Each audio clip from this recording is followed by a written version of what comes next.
Hi Year 4, it's Miss Gritt. I am about to read you Chapter 6 of the Jungle Challenge, and it's called Grubs Up. If you remember, the last thing that happened is that Bear pulled open a bit of the log and there were lots of grubs wriggling around, and Omar was thinking, I don't know that I want to eat them. So, Chapter 6 says, Bear picked up one of the grubs, which looked like lots of bluish-white plastic rings stuck together. It was as thick as one of his fingers, but curled up tight and wriggling. He pulled it out straight, and in front of Omar's astonished eyes, he put most of it in his mouth and bit hard. "You're eating a maggot," Omar said, horrified. "A grub, actually," Bear corrected him with a smile. "Maggots are baby flies. Grubs are baby beetles. And there's more protein in one of these than the same in weight of beef." He picked one up and handed it over. "Give it a go. Don't eat the head, but the rest is fine." Omar took it between his thumb and his forefinger and studied it with dread. But Bear had done this, and he seemed to know what he was doing, and Omar never backed down from a challenge. So he closed his eyes, put it in his mouth, and bit hard.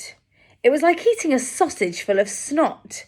When his teeth bit through the surface, there was an explosion of goo inside his mouth. He pulled a face, then did all he could to swallow it. "Delicious," he gasped. Bear chuckled. He had gone over to inspect something the size of several footballs that was stuck to one of the sides of the tree trunk. It was brown and knobbly, and it looked like a massive scab on the bark. He talked as he pulled out his machete.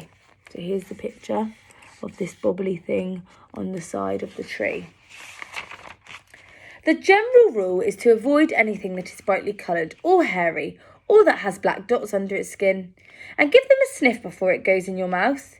And if there's anything that's like peaches or marzipan, drop them immediately and wipe your fingers. They might smell amazing, but they have cyanide in, extremely poisonous, in fact, deadly. But these are fine. As he said these, Bear stabbed the machete into the lump of the tree. When he pulled it out, it was covered with tiny, scurrying insects like pale white beetles. "These might be more to your taste," Bear suggested. He scooped up several of the critters by rubbing his fingers along the blunter edge of the blade. Then he popped them in his mouth. Termites. Delicious.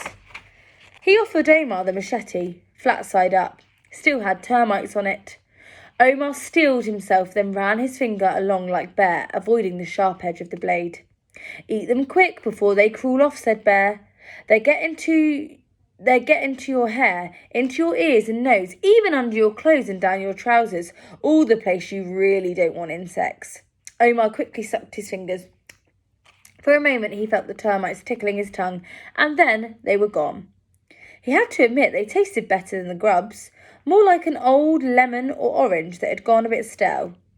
He was just going to try and get some more when a movement caught him at the corner of his eye. He stiffened and froze as something much larger moved in the bush. It was long and round and scaly. Omar strained his eyes without moving his head. A snake over there," he whispered. Bear didn't make any sudden moves. He followed the direction of Omar's eyes. Then, in a blink of an eye, Bear put his machete down and dived into the bush head first. There was a burst of activity behind the leaves. "Not a snake," Bear shouted. The branches shook, and the whole bush quivered as Bear struggled with whatever it was. He backed out of the bush, bent over with both his hands stretched in front of him.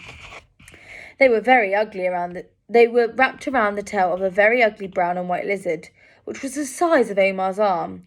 It twisted and turned in Bear's hands, trying to snap at his arms, whilst Bear held it at a safe distance away from him.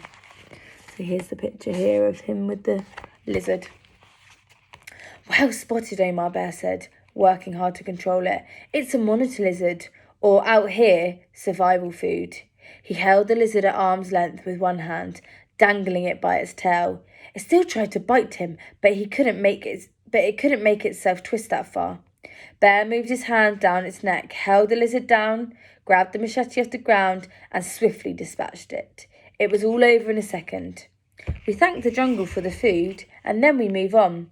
This will give us vital energy when we stop tonight, Bear said. We need to make good use of what the jungle provides if we want to survive. Omar's mind spun. Bear then sawed off a chunk of the termite nest with his machete and knocked it free of termites before he put it in his backpack with the lizard. This will come in handy later, Bear said. It's digested wood, so it will burn up nicely. Took a moment for the penny to drop. Hang on. Digested, Omar said. He knew what happens to food once it's digested. You mean it's 100% termite poo, Bear agreed, smiling. Come on, we've got a couple of hours left before we need to set up our camp, so let's use them. They pressed on through the jungle. Omar forced himself to go at Bear's pace because he remembered what happened the last time he tried to go it alone. On top of his impatience, Omar was also growing thirsty, though Bear made sure they took regular drinks from his bottle. Then he heard something familiar. Is that water? Omar asked. His eyes couldn't see any difference between the leaves. His ears could pick out the sound of trickling through the constant background racket of bird calls and whooping monkeys. Good job, Omar. You're listening to what's around, becoming a survivor, eh? Bear replied with a smile. This is just what we need to fill up our canteens. Bear pushed a branch aside, then knelt down. It was then that Omar realised he was standing on the edge of the stream. It was only a metre across, and both banks were overgrown so you couldn't see the water until you were right on top of it. I could certainly do with a drink, Omar said happily. Without a pause, he knelt down next to Bear, scooped up some water in his hands, and he brought it to his lips. Wait! Omar! Stop! And that is the end of chapter 6. Chapter 7 is called Death by Diarrhea. I wonder what happens then. So your task is to do, your task on the PowerPoint is to answer the question, what does Omar miss the most? So create a list with pictures showing what you think Omar misses the most whilst he's been lost in the jungle with Bear. Obviously have a think about this chapter. I would think maybe some nice food would be what he misses the most because he's got to eat termites and grubs and even a lizard later on. So use what you've listened to in this chapter and try and answer that question. What does Omar miss the most? See you. Bye.